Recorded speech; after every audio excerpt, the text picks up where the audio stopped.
നമസ്കാരം, അഞ്ജു ശ്രീകരനാണ്. എല്ലാ മാന്യപ്രേക്ഷകർക്കും ഓണാശംസകൾ. ഇന്ന് ഞാനുള്ളത് അബുദാബിയിലാണ്. അബുദാബിയിലെ ഗോൾഡൻ മ്യൂസിക്കൽ സെന്ററിലാണ് ഞാനിപ്പോൾ ഉള്ളത്. അബുദാബിയിലും മുസഫിലും ആയിട്ട് 4 ബ്രാഞ്ചസ് ആണ് ഗോൾഡൻ മ്യൂസിക്കിനുള്ളത്. അപ്പോൾ അവിടുത്തെ സ്റ്റാഫുകൾ എല്ലാവരും ചേർന്നിട്ടാണ് ഈ ഒരു ഓണാഘോഷം ഒരുക്കിയിട്ടുള്ളത്. ഒത്തിരി പേരൊന്നുമില്ല, ഒരുപാട് സ്റ്റാഫുകൾ ഇപ്പോൾ അറിയാലോ, ഓണം നാട്ടിൽ ആഘോഷിക്കാനായിട്ട് പോയിട്ടുണ്ട്. ബാക്കി ഇവിടെയുള്ള സ്റ്റാഫും അവരുടെ ഫാമിലിയും എല്ലാവരും ചേർന്നിട്ടൊരു വർണ്ണ വിസ്മയം എന്ന് തന്നെ നമുക്ക് പറയാം. അപ്പോൾ ആ ഒരു ഡീറ്റെയിൽസിലേക്ക് നമുക്ക് പോകാം.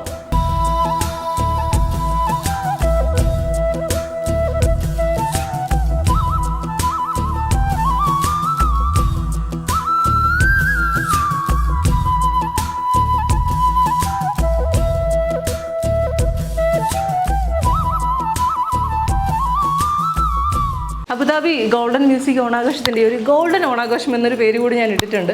അവിടെ സദ്യവട്ടങ്ങളുടെ നടുവിലാണ് ഞാനിപ്പോൾ ഉള്ളത്. ഗെയിംസും ആഘോഷങ്ങളും എല്ലാം കഴിഞ്ഞ് സദ്യയോട് കൂടിയാണ് നമ്മുടെ ഓണം അങ്ങോട്ട് സമാപിക്കുന്നതല്ലേ. അപ്പോൾ ആ ഒരു സദ്യവട്ടത്തിനടുത്താണ് ഞാനുള്ളത്. സ്റ്റാഫ് എല്ലാവരും പറയുന്നത് മാമിൻ്റെ ഈ ഒരു സദ്യക്ക് വേണ്ടിയിട്ട് എല്ലാ വർഷം ഇങ്ങനെ കാത്തിരിക്കും ഓണമാകാൻ വേണ്ടിയിട്ടെന്നാണ് സ്റ്റാഫുകൾ പറഞ്ഞത്. അതെന്താണ് അതിൻ്റെ രഹസ്യം?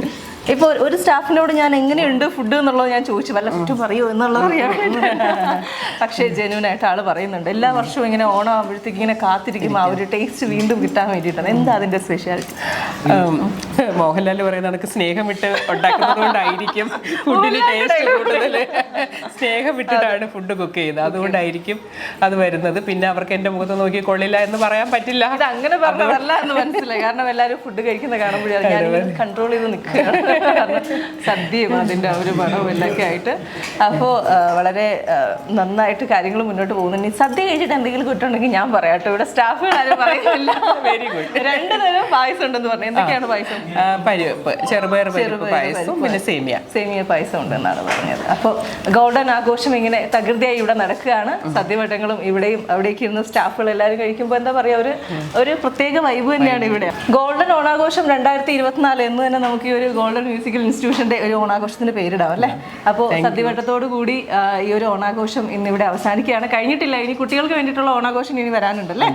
വരാനുണ്ട്. അപ്പോൾ ഈ ഒരു വർഷം ഇങ്ങനെ ഓണാഘോഷങ്ങൾ കാര്യങ്ങളൊക്കെ ആയിട്ട് മുന്നോട്ട് പോട്ടെ. എല്ലാവിധ ഐശ്വര്യവും സ്റ്റാഫുകൾക്കും മാമിനും എല്ലാവർക്കും ഉണ്ടാകട്ടെ എന്ന് ആശ്വസിക്കും. Thank you. സാധാരണ ഭക്ഷണം കഴിക്കുമ്പോൾ നമ്മൾ ആരും ഡിസ്റ്റർബ് ചെയ്യുന്നത് നമുക്ക് ഒട്ടും ഇഷ്ടമല്ല. അതും സദ്യ കഴിക്കുമ്പോൾ ഞാനൊന്ന് ഡിസ്റ്റർബ് ചെയ്യാൻ. എങ്ങനെയുണ്ട് സദ്യ? സദ്യ അടിപൊളിയാണ്. വെറുതെ പറയില്ലേ മാം? വീട്ടിൽ ഉണ്ടാക്കിയോണ്ട് വെറുതെ പറയില്ലേ? സദ്യ പറ. ഇതിന് മുൻപ് ഞങ്ങൾ കഴിഞ്ഞ മുമ്പത്തെ വർഷം ഇതുപോലെ ഓണത്തിന് സദ്യ, മാമിന്റെ സദ്യ എന്ന് പറഞ്ഞാൽ നമ്മൾ എത്ര കഴിച്ചാലും മതി വരത്തില്ല. അത് അടുത്തുണ്ടോ സദ്യ അടിപൊളിയാണെന്ന് പുകഴ്ത്തുകയാണ് മാമിന്റെ സദ്യ? കഴിഞ്ഞ അന്ന് കഴിച്ചതിന്റെ രുചി ഇപ്പോഴും. അപ്പം അതുകൊണ്ട് ഇത് കഴിക്കാൻ വേണ്ടി ഇങ്ങനെ എക്സൈറ്റഡ് ആയിട്ട് നിൽക്കുമായിരുന്നു. അത്രയ്ക്ക് നിങ്ങൾ കഴിച്ചു. ഏതാണ് ഏറ്റവും ഫേവറേറ്റ് ആയിട്ടുള്ളത്? എല്ലാം എനിക്കിഷ്ടമാണ്. പിന്നെ കുറച്ച് കറികൾ എനിക്ക് കഴിക്കാൻ പറ്റാത്തതായിട്ടുള്ളത് മാത്രമേ ഉള്ളൂ. പക്ഷെ ഇതുപോലെ പുളിശ്ശേരി, അവിയല്, പായസം എല്ലാം പായസമൊക്കെ അടിപൊളിയാണ്. എത്ര തരം പായസം ഉണ്ട്? 2 തരം പായസം. പാൽപ്പായസം ഉണ്ട്, ശർക്കര പായസം ഉണ്ട്. ഓണാവാൻ വേണ്ടിയിട്ട് ഇങ്ങനെ വെയിറ്റ് ചെയ്തിരിക്കുകയായിരുന്നു സദ്യ. ഇവിടെ എത്രാമത്തെ വർഷമാണ്? 6ാമത്തെ വർഷം. 6 വർഷമായിട്ട് ഇവരുടെ കൂടെ ഉള്ള ആളാണ്. പേരെന്താണ്? മണിമേഖല ഡാൻസ് ടീച്ചറാണ്. നമ്മൾ ഡാൻസ് ഓൾറെഡി കണ്ടതാണ്. അപ്പോൾ സദ്യവട്ടങ്ങളൊക്കെ നടക്കട്ടെ.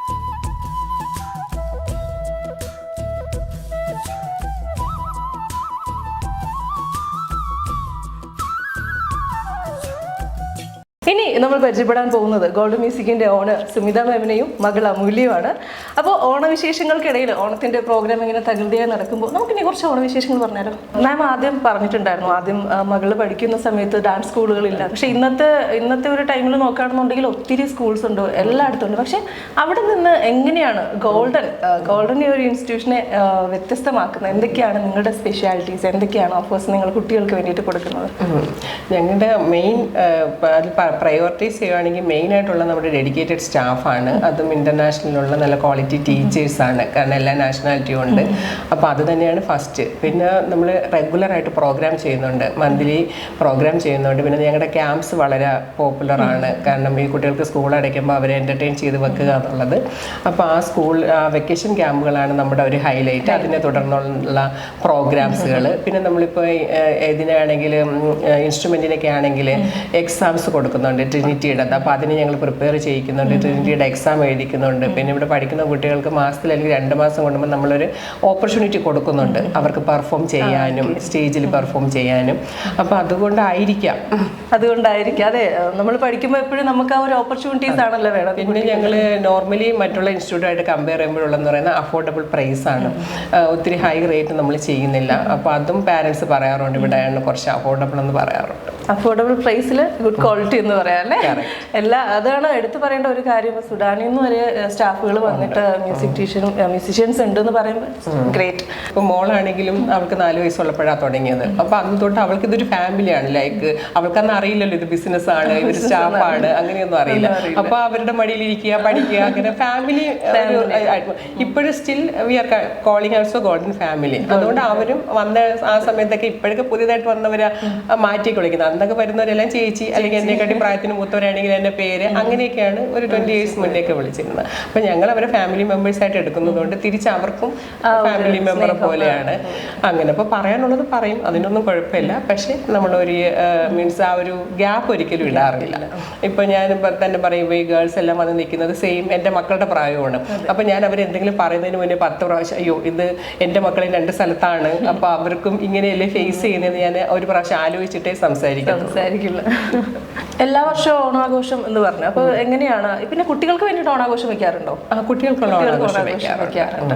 സ്റ്റാഫിന് വേണ്ടിയിട്ട് സെപ്പറേറ്റ്, പിന്നെ കുട്ടികൾക്ക് എല്ലാവർക്കും വേണ്ടിയിട്ട് സെപ്പറേറ്റ്, അങ്ങനെ 2 രീതിയിലാണ് പോകുന്നത്. അപ്പോൾ ഈ ഒരു ഐഡിയ എങ്ങനെയായിരുന്നു? ഓണാഘോഷത്തിന് മകള് വരുന്നു, എല്ലാ വർഷവും ആള് തന്നെയാണോ ഇതെല്ലാം മാനേജ് ചെയ്യുന്നത്? ഓൾമോസ്റ്റ് ഷോ കോർഡിനേറ്റർ അല്ലേ? കംപ്ലീറ്റ് ഗെയിംസ് കാര്യങ്ങളൊക്കെ എഴുതി അതിങ്ങനെ വേണം ഇങ്ങനെ വേണം. അപ്പോൾ എന്താ പറയുക, 2 ദിവസം ഇതിന് വേണ്ടിയിട്ട് പ്രിപ്പയർ ചെയ്തിട്ടാണ് എല്ലാം സ്റ്റാർട്ട് ചെയ്യുന്നത് ബാക്ക്ഗ്രൗണ്ടില്ല. അപ്പോൾ അവിടെ പോയിട്ട് എങ്ങനെയായിരുന്നു? അവിടെയും ഓണാഘോഷങ്ങൾ ഉണ്ടായിരുന്നോ? മലയാളീസ് ലൈക്ക് ഫിൽട്ടർ ചെയ്ത് വരുമ്പോൾ അത്രയ്ക്കും ഇല്ലായിരുന്നു. കാനഡ ലൈക്ക് ഞങ്ങൾക്ക് അലോണയിലായിരുന്നു. So it was a more secluded area. അപ്പം അത് കാരണം അത്രയ്ക്കും വലിയ സെലിബ്രേഷൻ ഒന്നും ഇല്ലായിരുന്നു.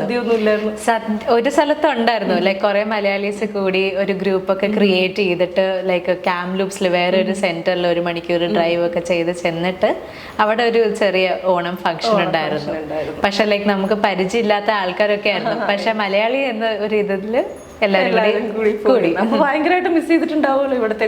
ഡെഫിനറ്റ്ലി. കാരണം ഇവിടെ എന്ന് വെച്ചാൽ എല്ലാവരും ഫാമിലി തന്നെയാണ്. ലൈക്ക് ഇപ്പൊ ഞാൻ പറഞ്ഞ പോലെ ആന്റീസ്, അങ്കിൾസ്. അപ്പൊ പിന്നെ ആ ഒരു മിസ്സിങ്ങും പിന്നെ അമ്മ ഇല്ലാത്തതിന്റെ ആ ഒരു ബുദ്ധിമുട്ടും ഒക്കെ ഉണ്ടായിരുന്നു. കാനഡയിൽ നിന്ന് നെക്സ്റ്റ് പോകാൻ പോകുന്നത് UK-യിലേക്കാണ്. അപ്പൊ UK-യിൽ ഇനി ഓണം എന്തായിരിക്കും? അത് ഡെഫിനറ്റ്ലി ഡിഫിക്കൽട്ട് തന്നെ ആയിരിക്കും. ഒന്നെങ്കിൽ ഞാൻ ഇങ്ങോട്ട് തിരിച്ചു വരും ആ ഒരു സമയത്ത് വീക്ക് എടുത്തിട്ട്, അല്ലെങ്കിൽ അമ്മേനെ അങ്ങോട്ട് കൊണ്ടുപോകും. അപ്പൊ അമ്മ പോയിട്ട് വേണമെങ്കിൽ സദ്യ കാര്യങ്ങളൊക്കെ.